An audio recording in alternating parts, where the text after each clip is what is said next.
Saya Ibu Fulan ingin bertanya, pernah seorang sahabat saya melihat postingannya di FB tidak pakai jilbab, selalu dia buka tutup jilbabnya. Saya tanyakan kemana jilbabnya, dia bilang yang penting hatinya baik. Bagaimana nih menurut Pak Ustadz? Saya khawatir nanti anak dia nggak pakai celana.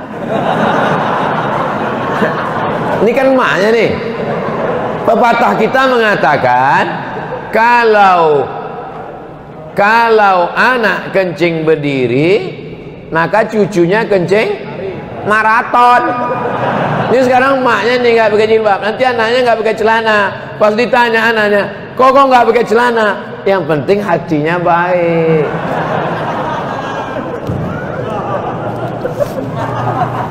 Saya tanya, apakah Sayyidatuna Aisyah itu hatinya nggak baik? Istri Nabi itu Aisyah, istrinya baik, hatinya baik apa nggak baik? Baik. Dia pakai hijab nggak? Pakai. Ada nggak Aisyah mengatakan dibukanya hijab? Aisyah, kenapa nggak pakai hijab? Aku kan istri Nabi, hatiku kan baik.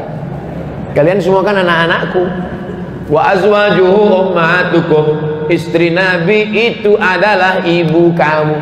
Aisyah itu ibu kita, tapi dia tetap pakai hijab. Kenapa? Allah yang nyuruh. Ya ayyuhan nabi, wahai Nabi Muhammad SAW, qul li azwajika, katakan kepada istrimu, wa banatika, katakan kepada anak perempuanmu, wa nisa'il mu'minin, katakan kepada perempuan yang beriman, yudnina alaihinna min jalabibihin, hendaklah mereka memanjangkan kerudung mereka. Dulu kerudungnya tutup kepala, tapi lehernya nggak kelihatan, pakai lagi. Itu pakai cadar itu kan tradisi jahiliyah. Pakai cadar, pakai jilbab itu tradisi jahiliyah. Dulu turun ayat, khudhu zinatakum inda kulli masjid. Kalau kamu mau ke masjid, pakailah pakaian. Kalau kamu mau ke masjid, pakailah pakaian. Apa maknanya? Waktu itu orang jahiliyah tawafnya uryanun tolik, telanjang bulat. Orang jahiliyah dulu nggak pakai pakaian, maka datang Islam mengajarkan pakaian. Maka setiap mau ke masjid disuruh, ya ayyuhalladzina amanu, ay orang beriman, kalau kamu mau pergi ke masjid, khudhu zinatakum inda kulli masjid, berpakaianlah. Itu ajaran Islam. Jadi jangan ikut-ikutan status orang, itu yang dia sampaikan. Bacalah Al-Quran, ngaji sama para kiai, para ulama. Assalamualaikum Ustaz. Waalaikumsalam warahmatullahi wabarakatuh. Bagaimana cara menyikapi para penghina Rasul dan para zuriat Nabi?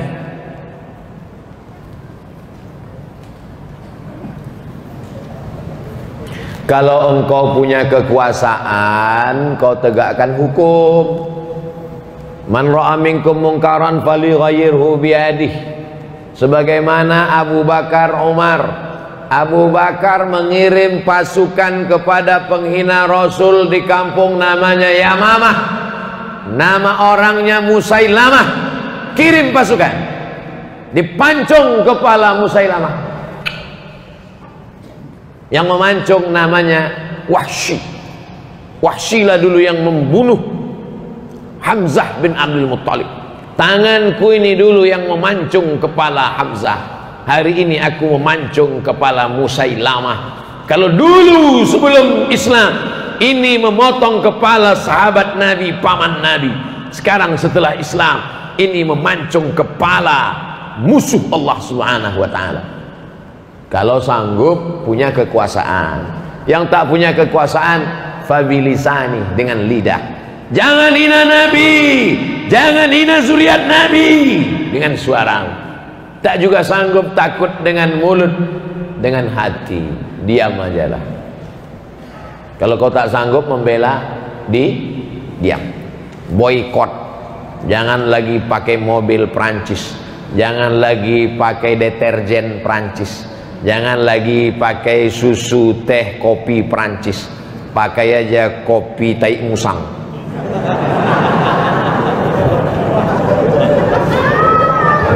Produk Indonesia, namanya aja itu kopi luwak, sebetulnya mereknya aja, bukan tai musang.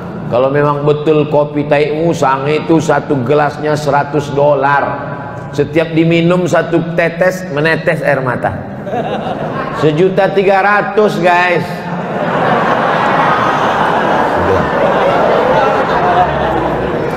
Jadi apa, ketika Denmark dulu membuat karikatur Nabi, Denmark dulu yang pertama, waktu itu Syekh Muhammad Said Ramadan Al-Buti masih hidup. Coba ketik di YouTube Syekh Muhammad Said Ramadan Al-Buti, orang Suriah, ceramahnya lembut. Syekh Muhammad Said Ramadan Al-Buti kalau ceramah lembut. Assalamualaikum warahmatullahi wabarakatuh, lembut. Tapi begitu dia cerita tentang penghina Nabi di Denmark, hadzal fa'rul qadar, kata dia, ini adalah tikus-tikus yang kotor, najis. Jangan kalian biarkan produk-produk Denmark berada di rumah kalian, di WC kalian, di kamar mandi kalian.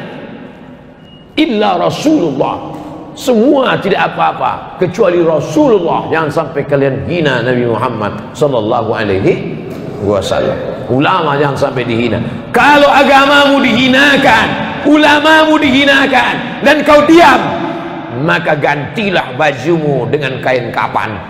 Kata Haji Abdul Malik Karim Amrullah, Buya Hamka, bukan kata saya ngutip-ngutip pendapat mereka aja. Saya kalau ceramah itu nggak pernah menurut saya, menurut ulama, menurut Habib, menurut Kiai, supaya nanti kalau disalahkan Allah di akhirat, ini katamu Abdul Somad. Enggak.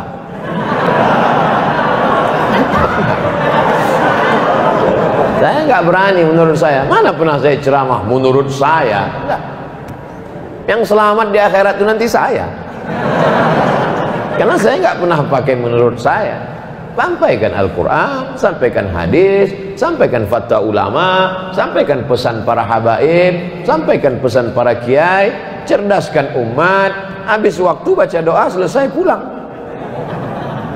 Habis waktu 1 jam. Tadi saya mulai jam 6 kurang 15, sekarang jam 5 kurang 15, sesuai tertulis di botol 600 ml. Apapun makanannya, minumnya tetap az-zikra water. Pakailah produk dari saudara kita sendiri, sehingga kalau ekonominya maju, dia akan makun masjid. Kalau ekonominya maju, dia akan sedekah. Jangan kau kayakan orang lain. Kalau duitnya banyak, dipakainya berjemur di pantai, tak pakai kolor. Pakailah, minumlah minuman santri dari pondok pesantren Sidogiri. Kau minum makanan, kau makan makanan yang halal, kau minum minuman produk saudaramu, maka itu sudah kau ikut membangun masjid, membangun pondok pesantren, membangkitkan ekonomi umat. Saya alhamdulillah sampai hari ini semua saya endorse, dari mulai kerupuk sampai keripik. Kalau ada jamaah datang bawa kerupuk 2 bungkus, senyum, saya sudah tahu dia pasti minta endorse. Mana di kerupuknya? Jamaah dimanapun berada, belilah kerupuk ini, dapatkan di toko terdekat, hubungi nomor berikut ini, persediaan terbatas. Anda lagi yang mau endorse? Astaghfirullahalazim, astaghfirullahalazim, astaghfirullahalazim, alladzi la ilaha illa huwal hayyul qayyum wa atubu ilaih.